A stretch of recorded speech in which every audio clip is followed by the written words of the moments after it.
Welcome back to Healthcare Sucks. And we're going to jump right into the films tonight, the coverage. And then I'll give you a little bit in between. If you watched our first video that I'm downloading right now, Gloom and Doom Report. It's getting to be a Gloom and Doom Report. Anyway, let's go. Let's jump.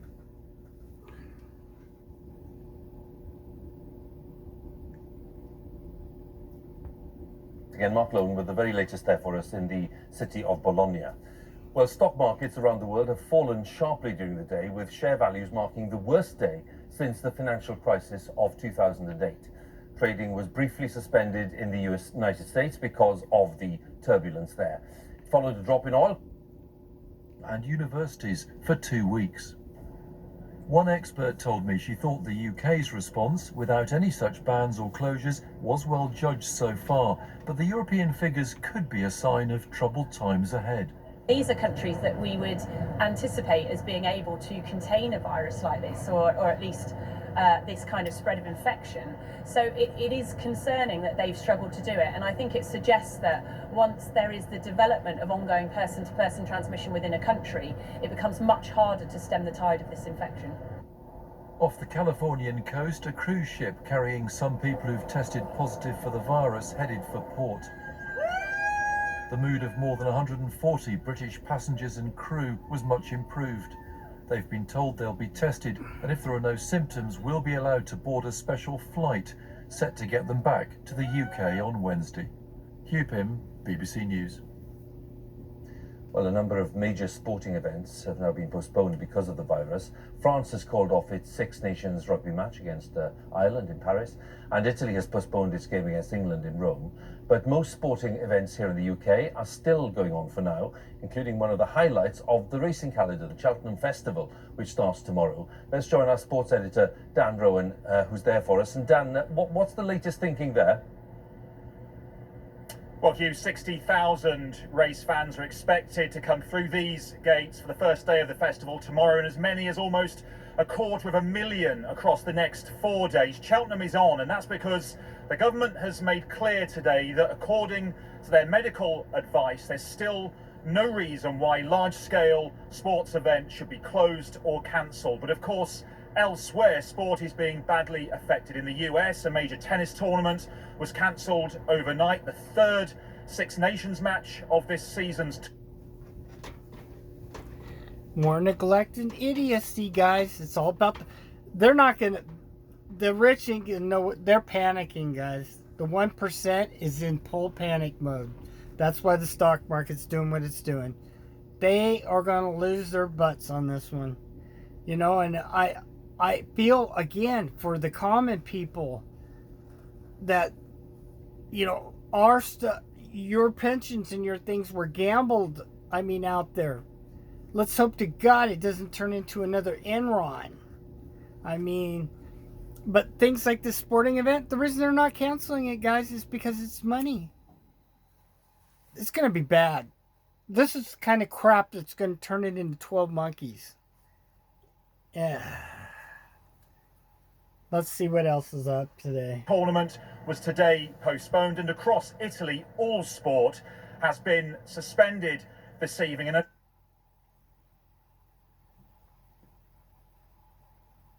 On this Monday night, Canada's first death from COVID-19. We are deeply saddened. Health officials reinforce an important message. We need to protect each other. And Canadians get ready to disembark this contaminated cruise ship. Well, I'm one of the ones that are vulnerable. Breaking news on Italy's unprecedented lockdown and the downward spiral for the markets and oil prices. Global News investigates rising violence on Via Rail trains. He came at me with an axe. The push to better protect passengers, and stepping out one last time, Harry and Meghan's swan song as senior royals. Global National with Donna Friesen. Good evening and thanks for joining us. We begin with fast-moving developments about the coronavirus, including the first reported death in Canada. An elderly man in British Columbia, a resident in a care home, has died of COVID-19. A reminder that it is the elderly who are most at risk. Tonight, public health officers have a message for Canadians. Now is the time for all of us to self-distance from each other to reduce the chance of spreading the virus. It is time to start greeting each other with elbow bumps or waves instead of handshakes. This is not an overreaction, but a very practical way of limiting the spread of germs. In Canada, there are now 77 cases. That includes 34 in Ontario, 32 in BC, 7 in Alberta, 4 in Quebec, and today the first death. I want to reassure Canadians that we have our top medical experts, our top scientists on this issue. We are coordinating with provincial authorities. We are working together. Canadians are now being advised to avoid all cruise ship travel. The other big shock today was a crash on stock markets and a plummet in oil prices. We're going to explain all of that tonight. We begin in British Columbia with what we know about the outbreak at that nursing home. Robin Gill has our top story tonight. This long-term care facility in a Vancouver suburb is home to seniors, many who have underlying medical concerns.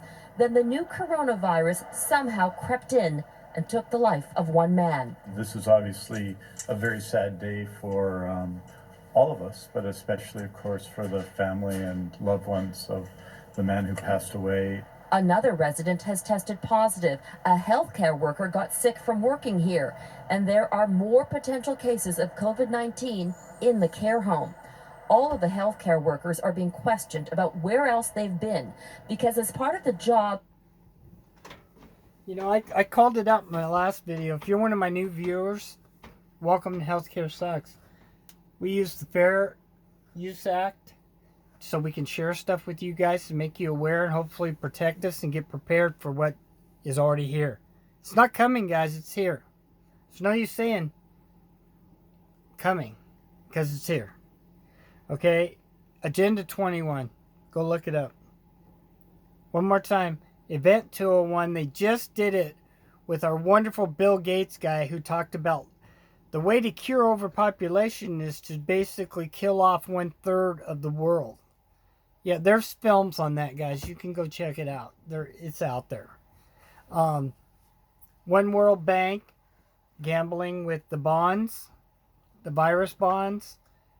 WHO not declaring pandemic because to collect the monies. I know speeding sound like an old record. Just for new viewers, I wanted to bring you up to it. But Agenda 21, go look at that and look at what's going on. And this thing is targeting the old people like hunting, why do they say that? Fish in a barrel. It's sad. And I'm one of those old fish in a barrel. I don't want it. I'm getting ready for lockdown. I'm not kidding. And I'll let you guys know when I go and lock that door and limit myself to my area. Then again, I can't tell you guys what to do. However, if I had a child in school, that child would already be pulled out. I'm telling you right now. I'm not saying you should do it. Again, at Healthcare Sucks, all we can do is lead you, give you to the information. You have to make the decisions, guys. At any day, by the way, I could be taken off the air because I'm telling the truth. Remember this. I will try to come back if something happens so I can help us get through this. But be aware, tubers are getting taken out because they don't want the truth known. That started about a year and a half ago. But I'll do my best. As long as I'm here, I'm going to try to do my best to see that we all get through this. Because at Team 99, we want to make it through this as brothers and sisters. And I bless you, and I say prayers for you guys, all of you. Even if you don't have that kind of religion, you have other things, which is cool, man. I say pray to whatever you pray to right now, because you need it. You're going to need it. Believe me. We're going to need all the help we can get from wherever it comes from. The government needs to quit sleeping on this and get on it and assure people that if they stay home and do the right thing, there are going to be funds covering. And the governments have the money. I'm sick of... We've gave away and done enough. We've got the money here.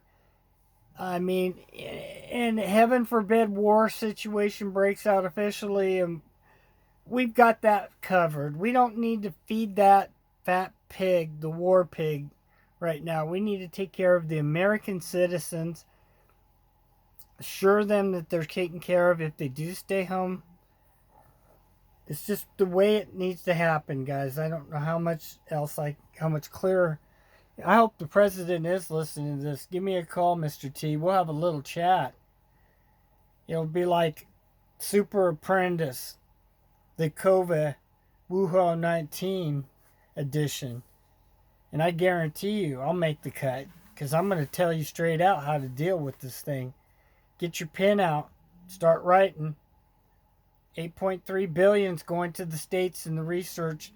It needs to be going to the U.S. citizens. You need to cut a check to everybody right now, Mr. President, for 10 grand. Every person in America. Boom, 10 grand.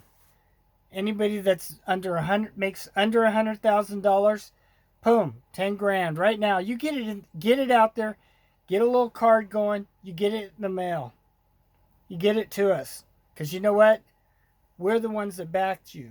We're the ones that we are America's. We're what it's about. Without us, there's no you. Remember that. Here's what we got coming up. New York. Largest outbreak. The trains and the buses has now tested positive for coronavirus. And now a 7-year-old girl in the city. We have news on her condition tonight. And a physician's assistant who says he believes he was infected at a conference held in Times Square. He's 32, no underlying conditions, and what he's experiencing tonight. And in Washington state, the death toll rising. They are now in the middle of a nursing home crisis. ABC's Whit Johnson on the states of emergency unfolding across this country tonight. Tonight, New York State reeling from the largest coronavirus outbreak in the country. The number of cases, at least 140 and climbing. The nation's busiest transportation hub taking another hit. Physician's assistant James Kai says he got the virus after attending a medical conference near Times Square. He's 32 with no underlying conditions. They are surprised it can be turned out that bad so quickly, and I'm so young. I don't drink, I don't smoke. Kai says his health is deteriorating. He's hospitalized in New Jersey. Half of my lung is already pneumonia, not working, only half. So I don't know how much longer I have. Rick Cotton, the executive director of the Port Authority, now the state's first public official to test positive. The agency saying he's asymptomatic and has self-quarantined at his home. A 7-year-old girl in the Bronx also testing positive, the youngest known case in the U.S., said to be doing well with her family. But New York's most volatile flare of community spread is in Westchester County, with the majority of the state's cases. This is the hot spot, one of the hot spots nationally. Officials say dozens of cases trace back to one man, a sick and determined. You know, I'm going to pray real hard right now for you all and for the people in the cities, guys. I don't mean to be gloom and dooming, but man, the cities are going to be like, I gave you the explanation if you're keeping up with my videos of a kid playing with matches in the wheat field in summertime. That's exactly what's going to start. When you do 100 overnight in Italy, when this thing kicks in, wait till these big cities, Chicago, New York, LA, you know, that's just a few. Denver, Colorado. I got family in Denver, Colorado. You know, I got family here and there. You've got families here and there in those places. You know, it's damn close.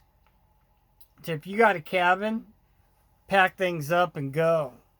I mean, you have to make that decision. I can't make it for you. But if I had a cabin and I lived in the city, by this weekend, I'd be going. That's the way I'm going to put it. I fortunately live kind of out of the city, so this is my out of thing, you know, and at some point I'm going to quit going into even the little town. I'll be done. We're getting prepared so we can make our own bread, because I like to eat bread. I like to eat, guys. Come on, I eat when I'm doing videos. I mean, I try not to overeat. You know, once in a while I have a slice of cake, but I usually don't have two like the president. Yeah. Anyway, I'm joking around. I'm trying to make a little humor to keep us on the soft side of the gloom and doom report. But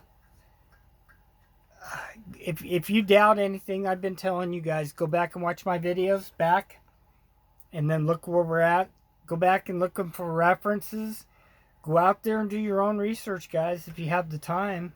I mean, when you're sitting there, instead of watching the cable channels of nothing but garbage, go out there and stream through your phone onto your, if you got a smart TV, and blow it up big and watch the tube stuff. You can research a lot. Plus, I'm really highly recommending that you guys go and you write down on paper how to make bread, first aid things, because it hasn't happened, and hope to God it don't. But the internet, we've had a lot of troubles with the internet in the past. And with all this going on, when something breaks down, there might not be somebody to fix it right away. So what I'm saying is, you kind of need to know on a piece of paper or some books by this weekend. And I know that's stretching it, guys, but I'm doing like some things around my house that have to be done, or I would not be doing it right now. But I have to do some things to prepare myself so I can bring you and keep on these things for you guys. Then I'm protected and safe and ready. I mean, if the electricity goes down or something, I mean, the sucky part is if you live in an apartment and things go down and get, I mean, this time of year, you got to keep your heat somehow. I mean, it's going to be hard to throw a generator in your apartment. I mean, if you have a balcony, I guess you could. But, you know, the management ain't going to like it. You know, push comes to shove, people might have to huddle up in one apartment, have a generator out on the balcony and heat for a bunch of people. But of course, here we back to that's the drawback about this particular disease, about the WUHAN 19, is that having people together is dangerous. So now you kind of get the picture. It's a damned if you do, damned if you don't scenario. I mean, but at some point, if things got really bad, like I'm scenarioing for you guys, you might have to huddle up in apartments together with a certain group of people. You know, take one whole floor of the apartments, and that's your quarantine. That whole apartment level. I mean, in China, if you go back and look at my videos, guys, they were locking people in their apartments. They were locking down whole apartment complexes, guys. I mean, it's just getting you guys ready. Again, I would tonight plan on making some calls tomorrow to some of your state officials. Ask them questions. I talked to a guy that does sanitation over here in the city, and they're having a meeting tomorrow. I asked him, is the CDC going to be there? And he couldn't give me an answer. I got through my connections through the hospital, and it's looking like at least 2 cases over in Lincoln City they're not talking about. They're tamping it down. And to what I was told is there's no test kits over here. See, this is how it goes. When your power goes out, the big cities get turned back on first. And then the way out, you're at the end of the chain, it comes around. This test kit thing's going to be the same thing. What's under the view or the cameras of the news is going to get the stuff first. Why the little communities don't. So most likely, this thing's already in your neighborhood. Sorry to tell it to you like that, but it's the truth.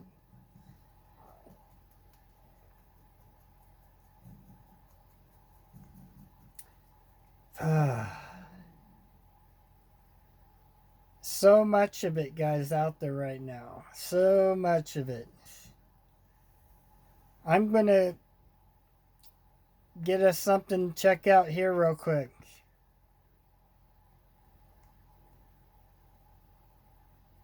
Let's take a peek at this and see what we have here together. I have not watched this. Afternoon, we've learned the Life Care Center in Kirkland reported 31 new cases today. Out of 35 people tested, 3 tests are non.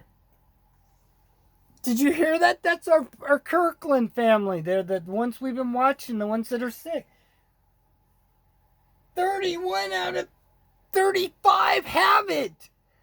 The odds, guys. See, this is the kind of thing I keep talking about. And this is not panic mode or anything. This is just, we prepared. So we're good, guys. We've talked about this. But 35 people, 31 are tested.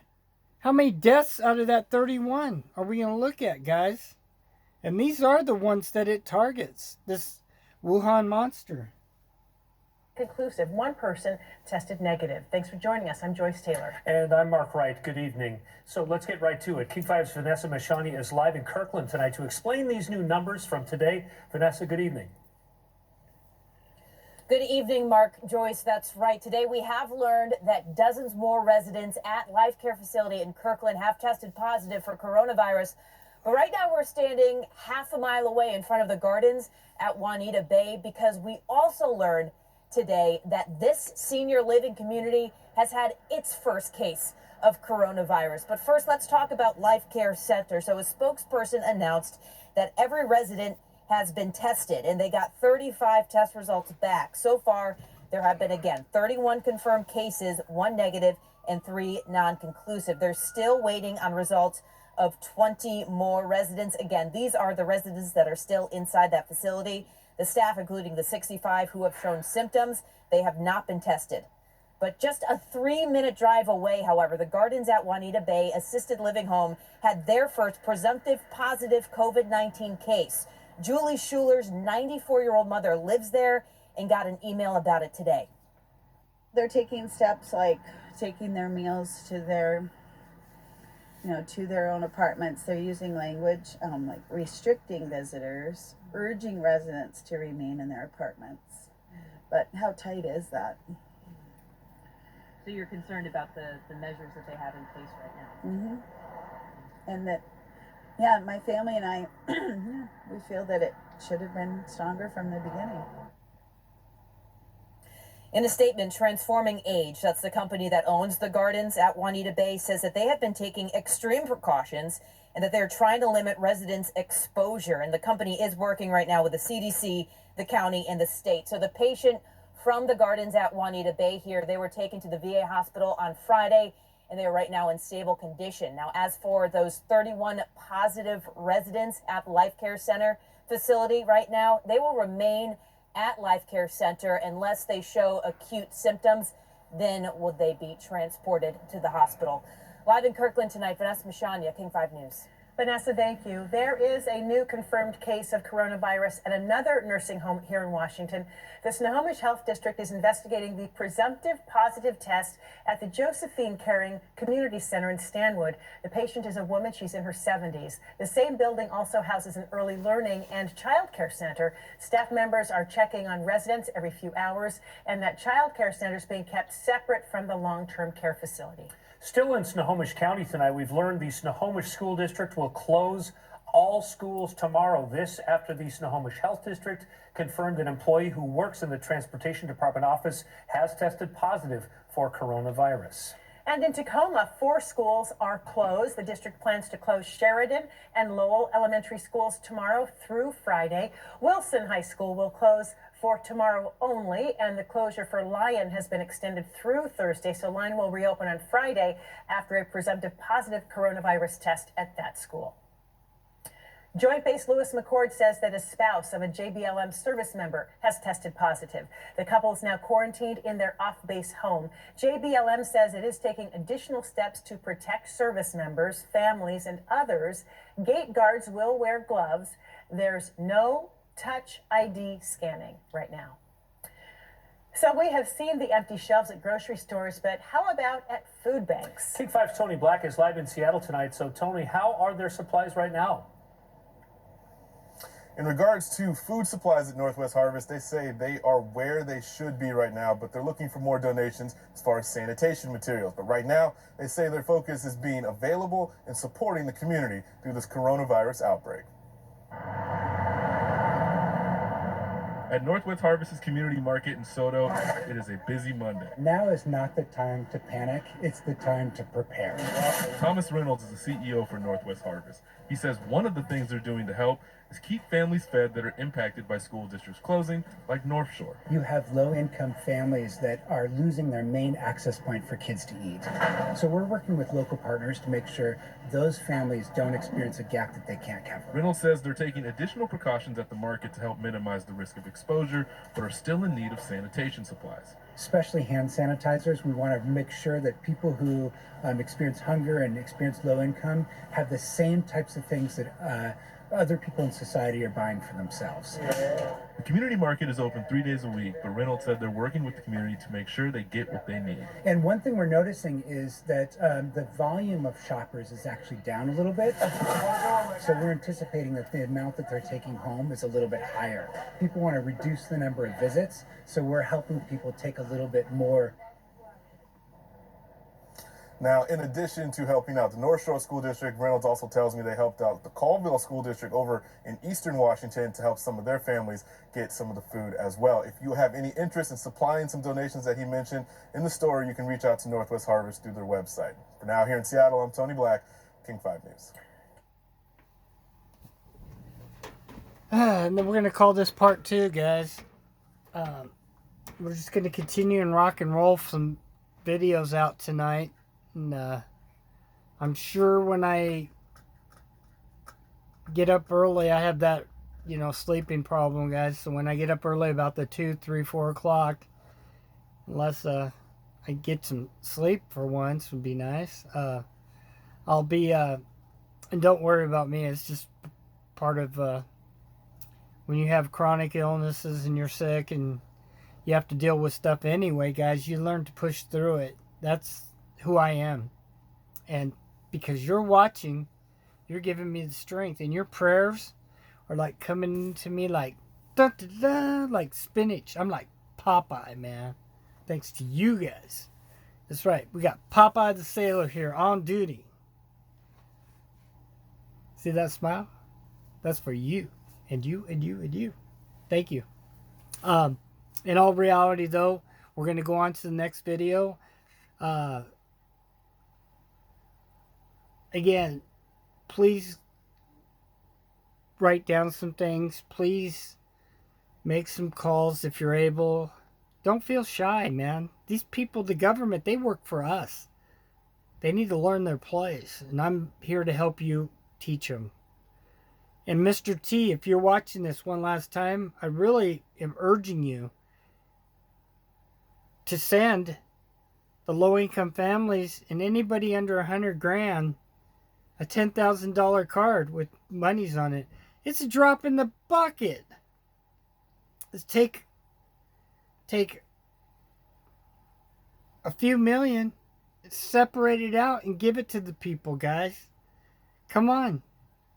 You know what? In reality, even if you had to slice $1 billion from the fat cat funds, just take that. That's enough to give everybody 10 grand in the whole United States. I'm sure that's way more than enough if we did the math. And that may be everybody. Maybe people up to like the $250,000 mark. I mean, but we have to have debt relief, bottom line, with it. And that's got to come.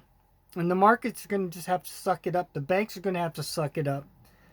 They've done nothing but get rich off of our hard sweat and tears. Every time you guys pay taxes, a third most people pay a third. Some people pay 50% of their money, guys, goes to taxes between everything. And between your city's tax, the gas tax, and this hooey about go out and buy gas because gas is so cheap. BS! Gas is still $3 a gallon where I'm at. What's cheap about that? You know, it should be $1. Bam! $1 a gallon. Every tax that goes on the gas right now, the state can eat it. They don't need it. They're just sucking it up anyway and wasting it. So let's give it back to the people. And with that, thank you for tuning in. Be safe. Take care. And this is Healthcare Sucks. I'll be back.